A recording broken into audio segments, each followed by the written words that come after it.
ఈ స్తూపంలో కింద మనం చూసామంటే ఇది మన ప్రేయర్ హాల్ ఆపోజిట్లో ఉండే స్తూపం. ప్రేయర్ హాల్ ఆపోజిట్లో ఉండే స్తూపం అనమాట. ఈ స్తూపంలో మనం బేస్ చూసామంటే కింద శ్రీచక్రం ఉంటుంది. కింద శ్రీచక్రం ఉంటుంది. శ్రీచక్రం తర్వాత విఘ్నేశ్వరుడు, తర్వాత బ్రహ్మ విష్ణువు మరి కరెక్ట్గా నాకు తెలియదు, బట్ కుండలిని ఎనర్జీ చూపించే సంబంధించిన కుండలిని శక్తికి సంబంధించిన సో మధ్యలో వచ్చి చక్రాలు, షట్ చక్రాస్ ఉంటాయి. ఇది స్తూపంలో ఒక సైడ్ వైపు. ఇంకో సైడ్ వైపు వచ్చేసి రకరకాల మతాలకు సంబంధించిన సింబల్స్ ఉంటాయి. ఇంకో పక్క వచ్చేసి మ్యూజికల్ ఇన్స్ట్రుమెంట్స్ ఉంటాయి అన్నమాట.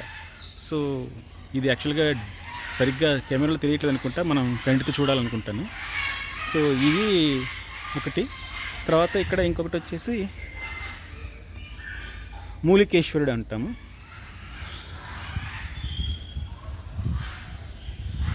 కూడా శ్రీ ఆంజనేయులు చాలా ఉన్నారు.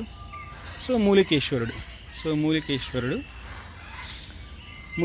వచ్చేసి మన ఇక్కడ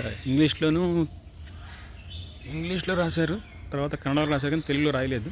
సో యాక్చువల్గా ఇది వచ్చేసి వేర్లతో చేసిన మట్టితో స్తూపము, చాలా పెద్దది అని మాత్రం చెప్తారు. సో ఇక్కడ ఇంకో విషయం ఏంటంటే మనకి ఇక్కడ చాలా నెంబర్స్ ఉంటాయి, డేట్ ఆఫ్ బర్త్. సో వాళ్ళు చెప్పేది ఏంటంటే నీ పుట్టినరోజు నాడు వస్తే ఇక్కడ మంచిగా పూజ చేస్తారు. సో ప్రతి పుట్టినరోజుకి మళ్ళీ దానికి ఆరాధ్య దేవుడు ఒకరు ఉంటారు అన్నమాట. సో ప్రతి డేట్కి అలా ఒక దేవుడు ఉంటారు. ఆంజనేయ స్వామి ఉంటారు, కొన్ని చోట్లకి నాగేంద్రులు ఉంటారు. సో ఇప్పుడు ఈ సెప్టెంబర్ 20కి వచ్చేసి ఆంజనేయ స్వామి. సో మన పుట్టినరోజు నాడు వస్తే ఈ రోజు వస్తే ఇక్కడ పూజ చేస్తారు మన చేత ఇక్కడ. సో ఇవి వచ్చేసి బోన్సాయి చెట్లు.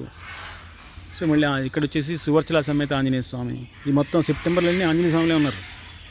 September 23, September 22. సో నీ మైండ్ సెట్ తగ్గట్టు నీ దేవుడు కూడా ఉంటారు అన్నట్టు. సో ఇక్కడ చూసాక నాగేంద్రుడు ఉన్నారు చూడండి, నాగేంద్రుడు. సో ఇది వచ్చేసి అక్టోబర్ 17, అక్టోబర్ 18. సో డేట్ని బట్టి ఈ స్తూపం దగ్గర తీసుకొచ్చి మనకి పూజ చేస్తారు. 19, 20,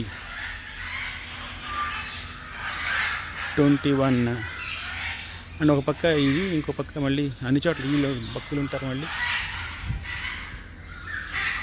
22